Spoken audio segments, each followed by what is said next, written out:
এক সময় দেশের বিনোদনের প্রধান মাধ্যম ছিল সিনেমা। শত শত প্রেক্ষাগৃহ, অসংখ্য প্রযোজনা প্রতিষ্ঠান আর নিয়মিত নতুন ছবি নির্মাণে মুখর থাকত চলচ্চিত্রাঙ্গন। সেই সময়টাকে এখনো চলচ্চিত্রের সোনালী অধ্যায় হিসেবে মনে করেন পরিচালক শাহীন সুমন। একটা সময় ছিল আমাদের একটা সোনালী সময় গেছে 90-এর দশকের পরে 2010 সাল পর্যন্ত চমৎকার একটা সময় আমরা পার করেছি চলচ্চিত্রে।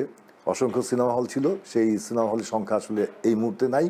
বছরে 100-র উপর ছবি নির্মাণ হতো এবং ব্যবসা সফল ছবি হতো প্রায় সবগুলি, কারণ দর্শকের দেখার হল ছিল এবং দর্শকের খুব আগ্রহ ছিল, অধীর আগ্রহ নিয়ে অপেক্ষা করতো ভালো ভালো সিনেমা দেখার জন্য।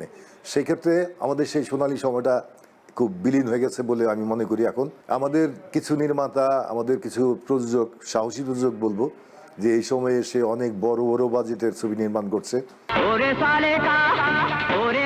ওরে সালেকা ওরে মালেকা গান দিয়ে পপ সম্রাট আজম খান অভিনয় করেন গডফাদার ছবিতে। এই ছবির মাধ্যমে পরিচালনার যাত্রা শুরু করেন পরিচালক শাহীন সুমন। তার পরিচালিত সিনেমাগুলোর মধ্যে যৌথ বাহিনী, ধোকা, নেতা, বাধা, এক বুক জ্বালা, টাইগার নাম্বার 1 অন্যতম। সময়ের সঙ্গে বদলেছে চলচ্চিত্রের বাস্তবতা। এখন বড় বাজেটের সিনেমা নির্মিত হলেও বছরে হাতে গোনা কয়েকটি ছবি আলোচনায় আসে। দর্শকদের একটি বড় অংশ সিনেমা হলে যাচ্ছেন মূলত ঈদ কিংবা বিশেষ উৎসবকে কেন্দ্র করে। এমন পরিস্থিতিকে দীর্ঘমেয়াদী ইতিবাচকভাবে দেখছেন না এই নির্মাতা। একক শাকিব খান নির্ভর হয়ে গেছে চলচ্চিত্র। শাকিব খান একজন মানুষ, সে একজন মানুষ হিসাবে কয়টা ছবি বা কতটা পরিশ্রম করতে পারবে। আর দর্শকের একটা চাহিদা হয়ে গেছে, অভ্যাস হয়ে গেছে তার ঈদ কেন্দ্রিক, উৎসব কেন্দ্রিক সিনেমা দেখে। সেই উৎসব কেন্দ্রিক সিনেমা দেখার বের হতে হবে, যাতে উৎসবের বাইরেও সিনেমা দেখে সেই প্র্যাকটিসটা তৈরি করতে হবে।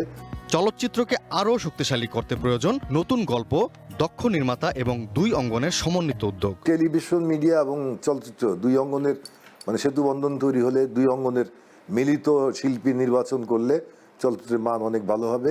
এবং নির্মাতারা, যারা তরুণ নির্মাতা আছেন, তুর্কি নির্মাতা আছেন, তাদেরও ভালো গল্পের প্রতি দৃষ্টি দিতে হবে।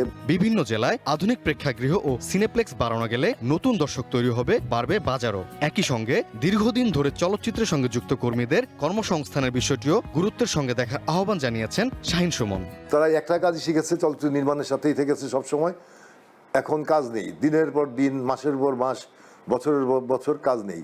আর কাজ নাই, তারপরেও তাদের অন্য কোনো কাজ শেখা নাই যে অন্য কিছু করতে পারবে। বাংলাদেশের বিভিন্ন জেলায় রাষ্ট্রীয় উদ্যোগে সিনেপ্লেক্স তৈরি করার আহ্বান জানাবো। আমাদের অনেক অনেক ভালো নির্মাতা আছে, অনেক ভালো গল্পের রাইটার আছে। আমরা সেগুলি দিয়ে আমরা যদি সিনেমা তৈরি করি, দেশের সব জেলায় আমরা যদি প্রেক্ষাগৃহ পাই, তাহলে চলচ্চিত্র ব্যবসা আবার ফিরে আসবে। চলচ্চিত্র শুধু বিনোদন নয়, সংস্কৃতি ও সমাজেরও প্রতিচ্ছবি। আর সেই শিল্পকে টিকিয়ে রাখতে প্রয়োজন দর্শক, নির্মাতা, প্রযোজক ও রাষ্ট্র সবার সমন্বিত উদ্যোগ। Mamun Wajid, one entertainment.